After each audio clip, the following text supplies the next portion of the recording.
But unfortunately, with IDA and wrapping all of this stuff, there's all of these objects that won't make any sense on the client. So even if I could marshal like a swig object, you would basically end up with the client having a pointer to some memory in the IDA server. So, and that is completely useless to the client. So this is pretty much the case for all IDA instances, classes, structures. And they would be difficult to marshal even if you could marshal them. And then you would also require the client to have knowledge of all of the constants and all of the classes and all of the class definitions and stuff right now. So the way it's designed right now is that the client is super thin and it doesn't have knowledge of like any of the IDA stuff. So you could basically reuse the client for something completely different than IDA. It's just sort of a generic RPC mechanism. So what you have to do is, so for types that aren't simple, like integers and strings, you basically client like a proxy object. So they just sort of get this thing that I call a reference object. So then they have this dummy little stub that just has an ID that correlates it back on the server side. So then when you call methods on this, you basically say, I'm calling method foo on reference object 1, 2, 3, 4, and I have no idea about it. And then the server keeps all of the objects. So this is just a way to proxy all of those objects that we wouldn't be able to.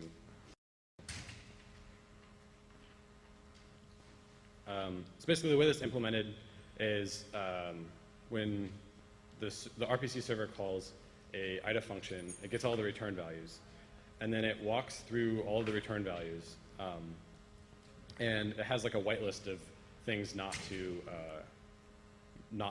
reference. So if like strings and booleans and stuff like that. But if there are complex types, so say like an IDA structure, something like that, then what it does is it replaces the object with a reference, basically a ticket, and then it stores the actual object in a place where it can get it back. So then there's a custom marshalling routine on reference objects, and they're just represented by this 4-byte value that the server uses to look back the object when the client sends it back.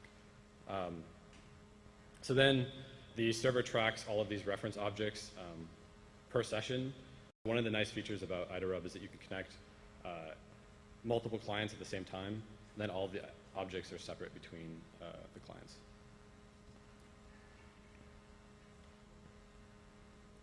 Although this can be sort of tricky because the way, maybe I'll talk about it a little bit later, but the way IDA does some of their memory management doesn't really make it possible to have multi-user setup because there's a lot of functions that will internally allocate stuff into a static buffer and then return you a pointer to it.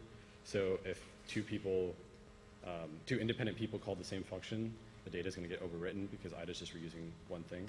So I designed it so in theory, multiple people could be using this, but it turns out that doesn't really work because of the limitations of how IDA does that. So the client, when the client gets back any reference object from the server, it attaches a session to them, which is basically just a channel to contact the server. So in the case of a normal thing, this will just be like a TCP socket. So basically, you end up having a reference object that also has a member variable that's the TCP socket. So then you can just call methods on the object, and then it knows how to go talk to the server. So then implementation details, but it gets caught with method missing, remotely dispatches. And one of the nice things is that because the session object is tied to specific reference objects, you can have multiple connections to different IDA servers and stuff like that, and I'll demonstrate something like that. Yeah, there's some issues with garbage collection because obviously if a client has references to objects on the server has no way of knowing what objects the client's referencing.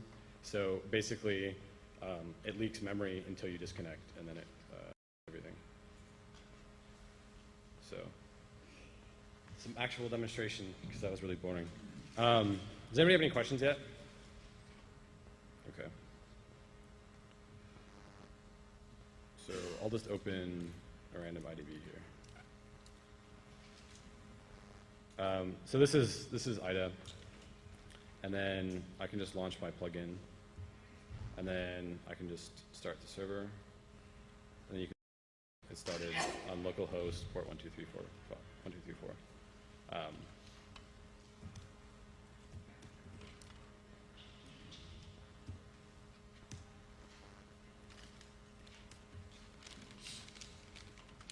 So I'm just in an interactive Ruby shell right now, and then I just connected to the server. You can see in IDA accepted client. And now I just have an IDA object that I can call functions on. So I can say like IDA.screen EA, and that will tell me the address of the current like cursor position.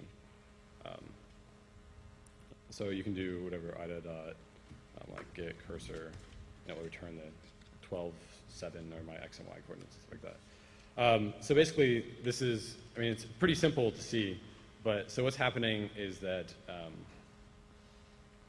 this IDA, you can actually see, this is a reference object that references the IDA class on the server side. So then any calls to here get caught, you get dispatched to IDA, and then the responses get brought back. So if I call a method that like doesn't exist, you can see undefined method. But if you look, this is actually in plug and receive. So this exception actually happened on the IDA server side and then gets translated back over to the client. So it doesn't look like much when you actually use it, which is sort of the idea. But anyway, so that's basically the general use. So some other cool stuff you can do. So one thing is really nice. The thing I found most nice about IDA Rub is just being able to sort of like play interactively with the IDA SDK, because sometimes it's not always clear how to achieve something. So you can do stuff like give me all of the methods in IDA. And then I can say like, I want to grep for things that deal with byte. And I say like, is byte, do byte, or maybe I want to like patch. So patch byte, patch word, patch long. Then also I can figure out like what methods or how many arguments it takes. So I say IDA patch byte. It says wrong number.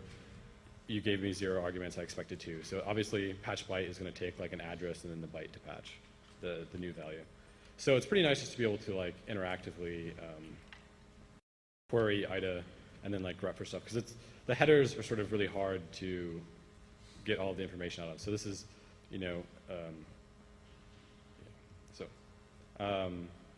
so I showed the exceptions are proxied.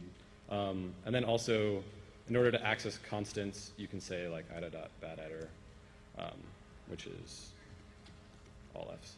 So this constant access is also proxied to the server, so that the client doesn't need like any of the constants. So the client doesn't need to know like what badaddr is and stuff. It fetches it from the server.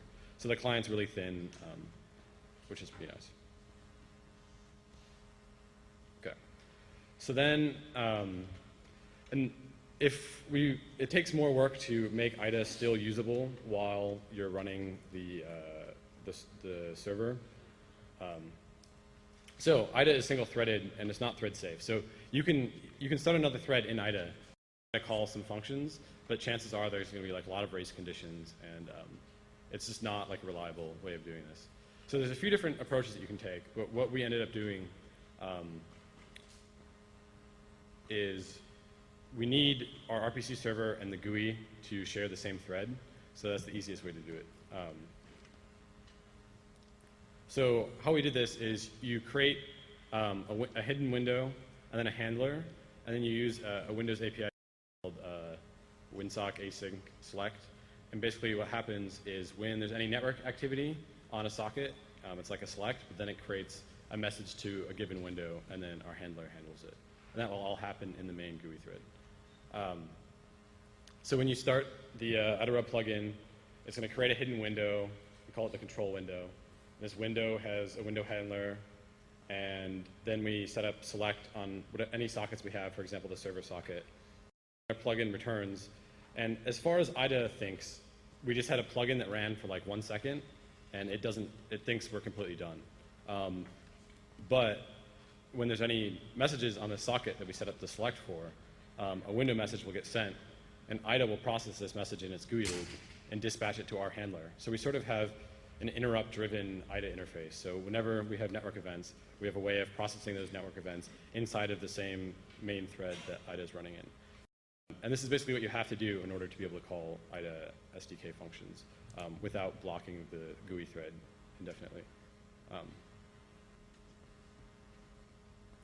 So this is a really bad diagram that you probably can't see anyway. But basically the way that this entire process would work is a user would call like new client, it would connect on the network, it's going to send a window message to IDA, it's going to get dispatched into the C portion of the plugin, get dispatched into the Ruby portion of the plugin, and then it's going to return back the front object, and then you're going to have this front object, for example, IDA, and then you're going to call a method on it, it's going to marshal all the arguments over, it's going to create another window message, get processed in the C part of the plugin, processed in the Ruby part of the plugin, the method's going to get called via swig, all the arguments are going to get marshaled back, transformed to reference objects if they need to be, sent back over the network, and returned to the caller. Pretty exciting.